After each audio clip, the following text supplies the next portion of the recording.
So tomorrow is TakeOver 31. Yes, tomorrow. And I want to ask you guys a serious question here. How many of you are actually, tomorrow that is, right, looking forward to watching TakeOver 31? How many of you are actually saying to yourselves, man, I really cannot wait for NXT TakeOver 31?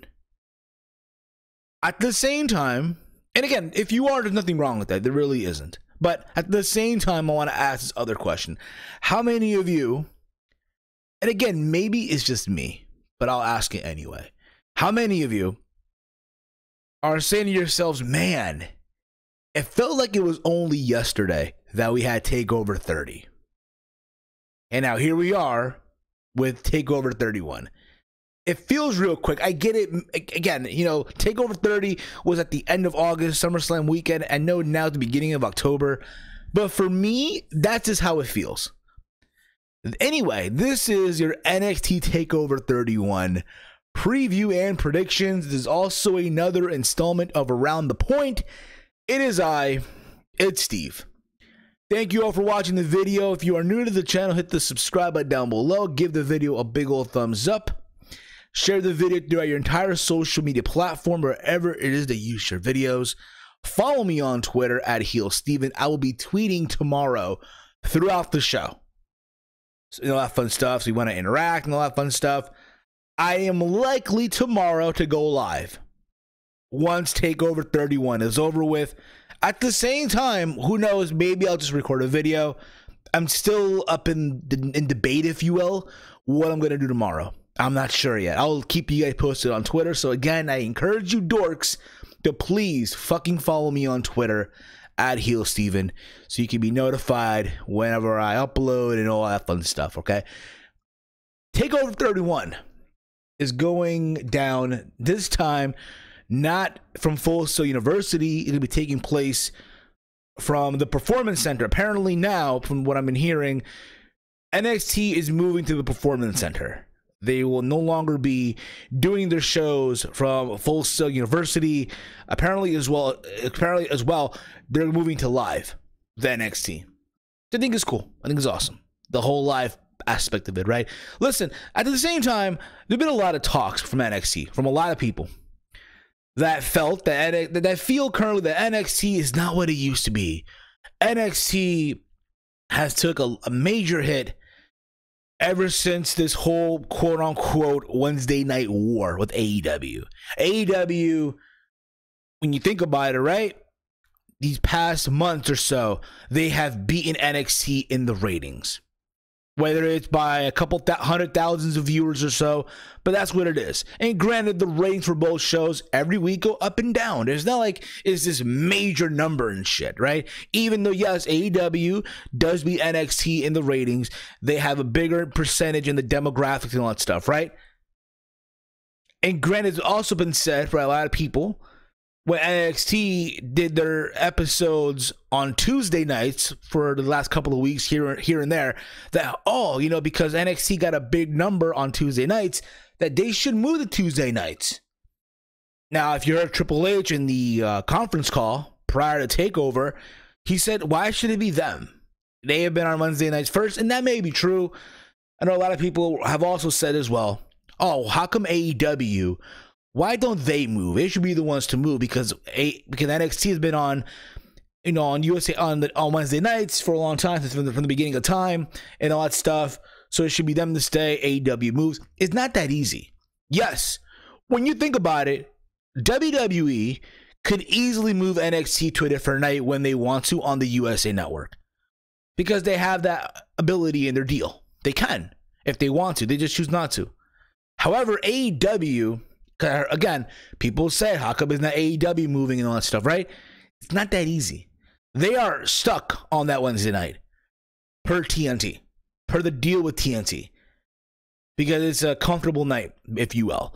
Considering the fact that, let's say they go to Tuesdays, hey, the NBA is also on Tuesdays whenever they're on TNT.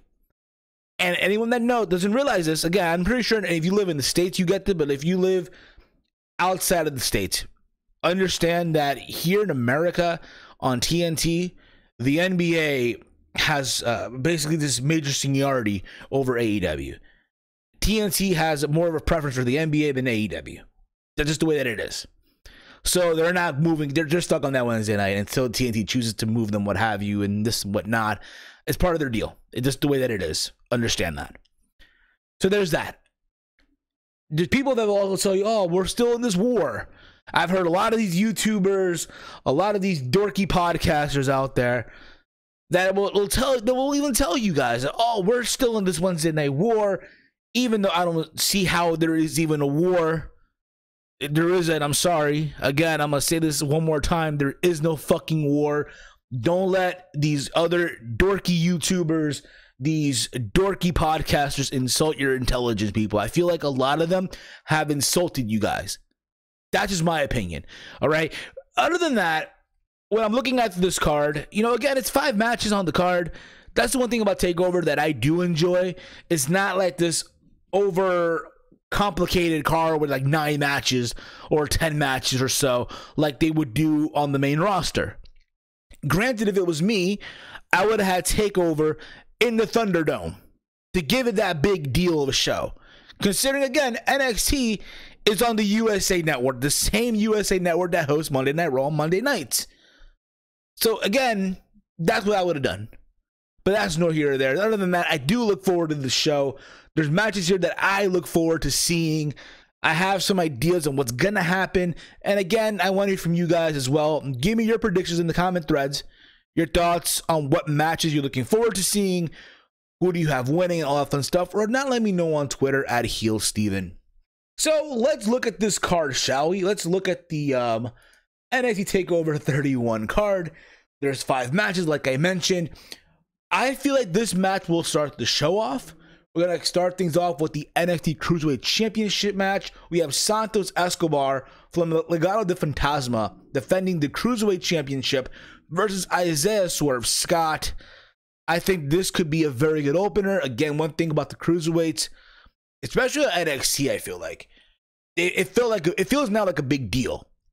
Now that the entire division has moved to NXT, right? It would have been even better. Granted, if there was a crowd, I do feel since it's no longer a crowd, right? They're the Performance Center, what have you, the pandemic edition of this current wrestling product. You know, one thing that it's missing is that reaction from people, right? And yes, they'll be at the Performance Center. They're going to use the trainees as the audience, I'm pretty sure. At the same time, they don't cut it, in my opinion. That being said, I feel like these two guys can go out there and have a very good match. Yes, Isaiah Swerve Scott does have a victory over Santos Escobar. I think his only loss is obviously to Isaiah Swerve Scott. That's the whole thing too. And I said this before and I'll say it again. I do enjoy Legado de Fantasma. The trio, again, of Santos Escobar as the leader, formerly known as fucking Hijo de Fantasma. You also have Raul Mendoza, Joaquin Wilde. Yes, I think that trio is amazing. It's good. And I said this for a long time, and I'm going to say it again. To me, you need just that one thing to solidify this group, to make it feel like, okay, now this is a big deal. And I said this on Monday night, you know, with Dominic Mysterio being still on Raw, he being featured in these matches. And yes, Dominic Mysterio, as talented as he is, all right, he's young, he's learning, he has a shitload of potential, but he's learning. That's the important thing here, right? I personally feel, and again, I'm going to say this again till the cows come home, that he will benefit going back to NXT. I know he went to the main roster, and that could come off like a bad look, if you will. Like, wait a minute, here we are busting our ass at NXT. We've been doing this for years. Yet this kid, because of his last name, is being put on the main roster, debuting at SummerSlam against a former WWE champion, Universal champion, all this, right? Seth Rollins, one of the best talents that the roster has today. And yet he's getting all this right now. I think, again, he's learning all the fuck you want, but I think he benefits from going back to NXT. And I said this earlier. He used that last name that he has to help three guys down at NXT that are forming a faction, that being Legado de Fantasma.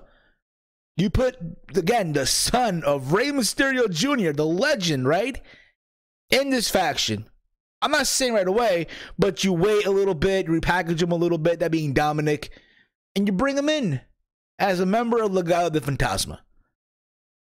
I'd rather see that than what the fuck we saw on Monday Night Raw with Rey Mysterio's family and Aaliyah and the whole thing where Aaliyah Mysterio is now in love with Buddy Murphy, or there's something going on and people are having a fit over it. Oh my gosh, she's 19 years old. Buddy Murphy's like in his upper 30s. It's so wrong and shit like whatnot. Shut the fuck up. Can we, again, please just shut the fuck up. I guarantee a lot of you fucking out of shape slobs out there who are afraid to talk to a woman, if given the opportunity, if Aaliyah Mysterio approached you, you would melt. I'm just saying, okay? And listen, that's just the way that it is. She's 19. It's legal. She's an adult. She's a fucking adult now. She's 19 years old, even though in Mexican culture and all that says different, but it is what it is. Okay? Fun little fact. When I was 19, 18 at the time, right? Many, many years ago. I'm 30 now, but I'm 30 years old, okay? A lot of the women that I liked at that time that were in my age range, if you will, they were into older dudes. That's just the way that it is. I'm surprised people don't realize that shit. But again, you know, that's the thing about it, right? And then we saw the slap, the fucking slap that was so stupid. And again, people kind of were giving me shit on social media. I said, listen, I'm pretty sure Aaliyah Mysterio grew up, obviously, in a Mexican household. Not Hispanic. I'm saying this as an Hispanic, okay? And I'm pretty sure growing up in her household, her mom, her grandmother, her aunts, they watch novelas. That's basically Spanish soap operas for those of you who don't realize it, right? And in every Spanish soap opera, you will always see the slap.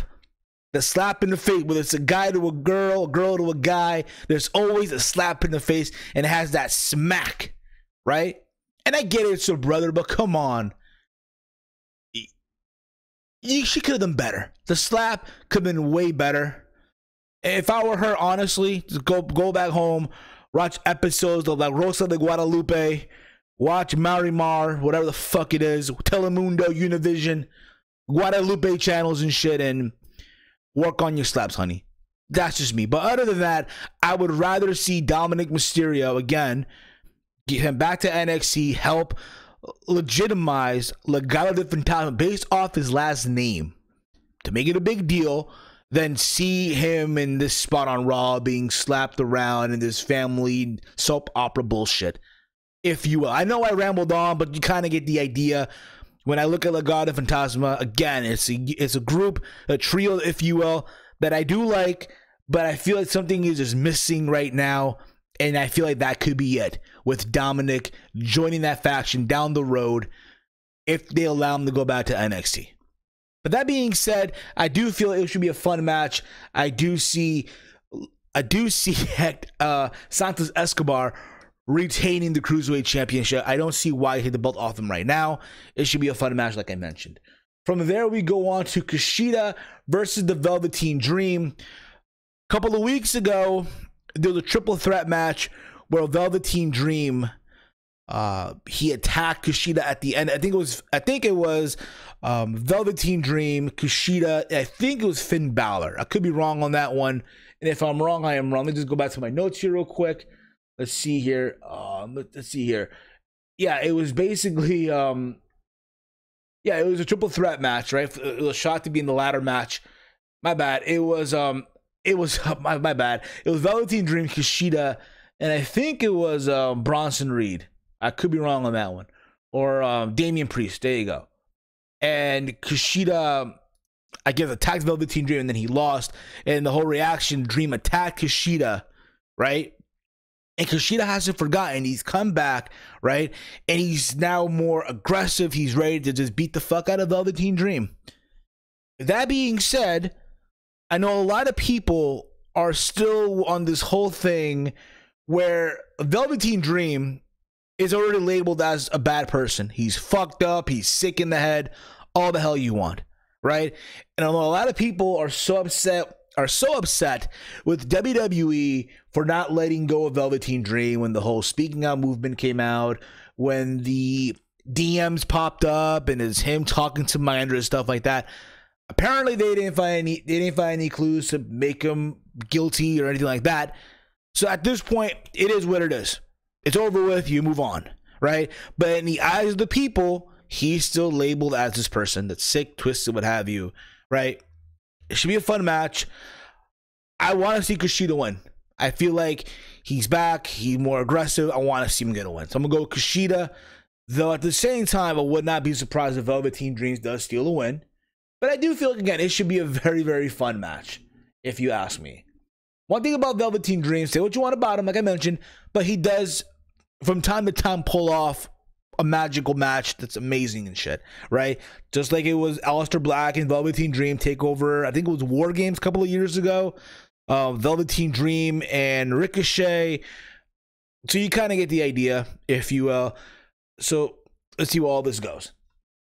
From there, we go on to Io Shirai versus Candice LeRae for the NXT Women's Championship. Candice LeRae won a gauntlet match, or a battle royal, a couple of weeks ago. Was it 2 weeks ago? I think it was. Yeah, 2 weeks ago or so. She attacked in the back Tegan Nox. And apparently from there, Tegan Nox is out with another injury. This will be her third ACL injury. It sucked. It's terrible to hear. She's young, so she'll hopefully make a speedy recovery. A part of me, at the same time, when I saw that, I thought it was a work, right? Triple H did mention this in the conference call. But at the same time, there's a part of me that said this is a work. Yes, Candice LeRae did get the win. She's challenging Io Shirai. It should be honestly a fun match. There's history there as well. If you go back like a year ago or so, when Io Shirai turned on Candice LeRae and all that stuff.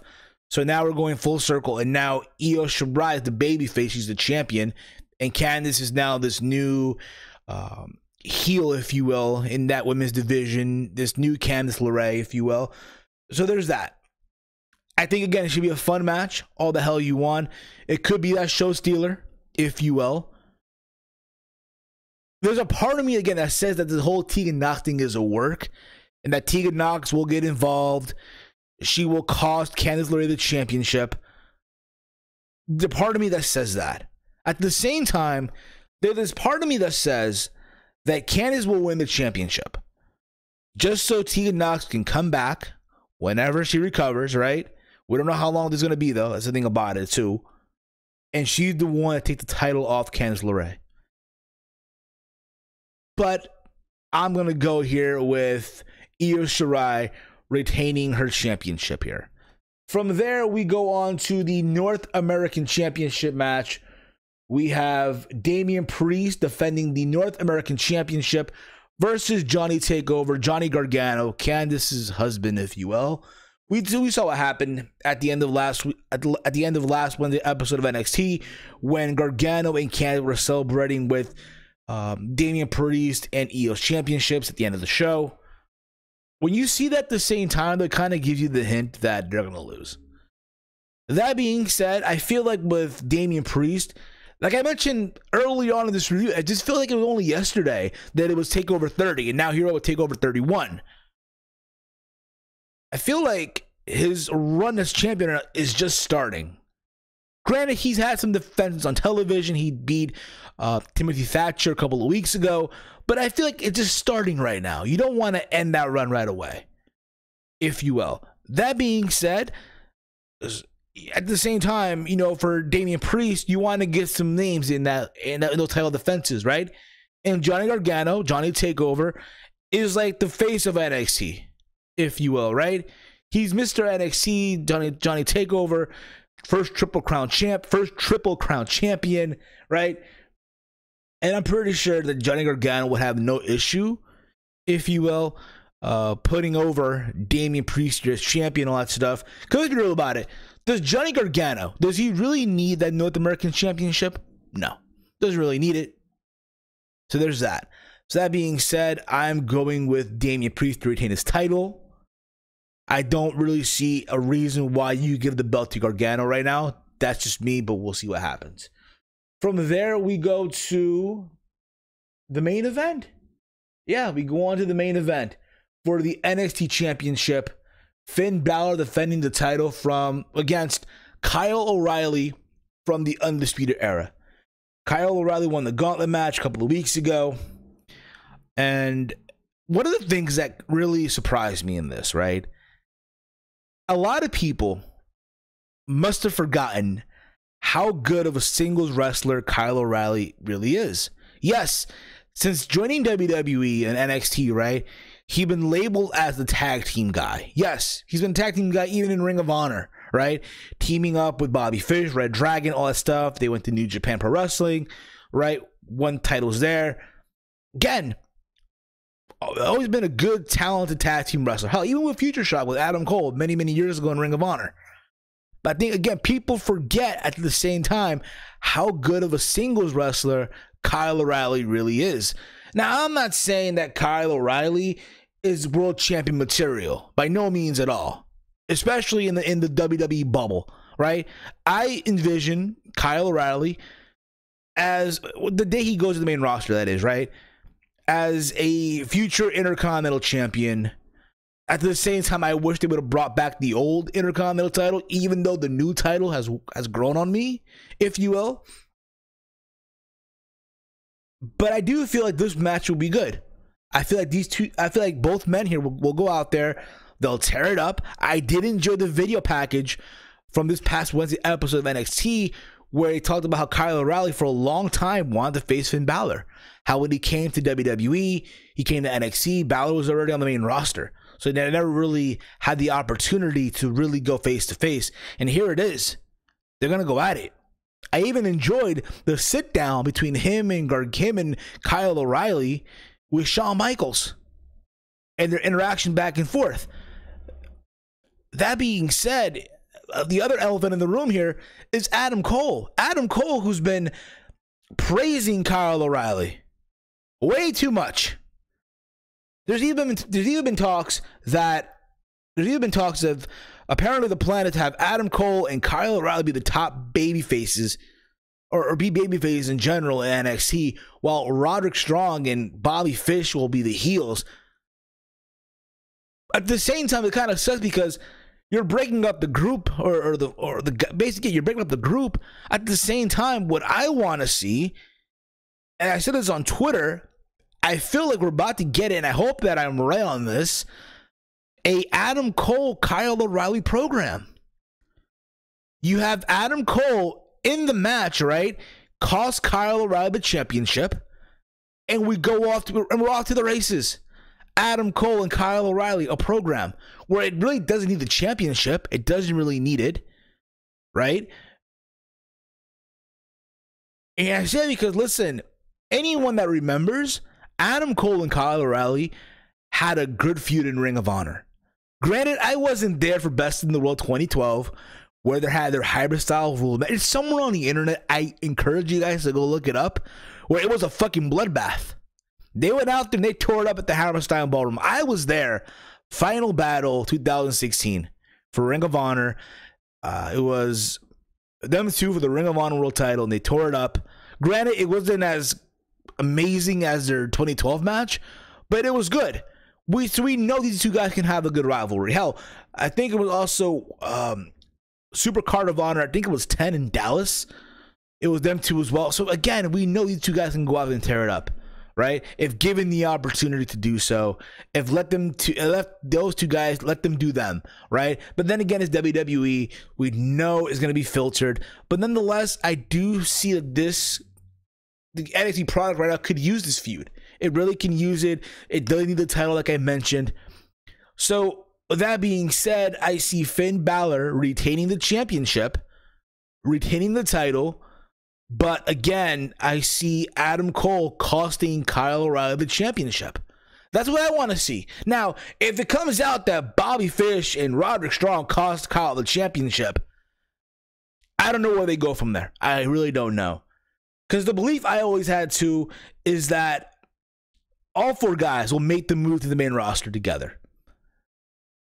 Right? But right now on the main roster, you already have this faction and Retribution that are currently in quarantine, but still they're causing havoc on Monday Night Raw, right? And on SmackDown, you have The Fiend and Alexa Bliss, this Roman Reigns thing as well, who's the fucking tribal, the tribal chief, right? And there's a draft coming up, and literally this coming Friday. So we, again, it's up in the air what's going to happen with NXT. There's no mention right now if NXT will be involved in the draft too. So with all that being said, I look forward to seeing this match. I think it'll be a classic. It should be enjoyable, all the fuck you want, but I'm going with Finn Balor to retain the championship. But again, that's my humble opinion, my humble thoughts, if you will. Give me your thoughts in the comment threads below, your thoughts on TakeOver 31, your predictions and all that fun stuff. I will be, again, either recording a video or I'll be live. One or the other. I am not sure yet, again, what's going to happen. I'll keep you guys posted on Twitter. I'll be interacting with you guys on Twitter throughout the show as well and all that fun stuff. So again, follow me on Twitter at HeelSteven. Also, while you're at it, if you're new to this channel, hit the subscribe button, hit the bell icon. Be notified when this mother flower uploads and streams and all that fun stuff. And as always, hate, comment, and subscribe.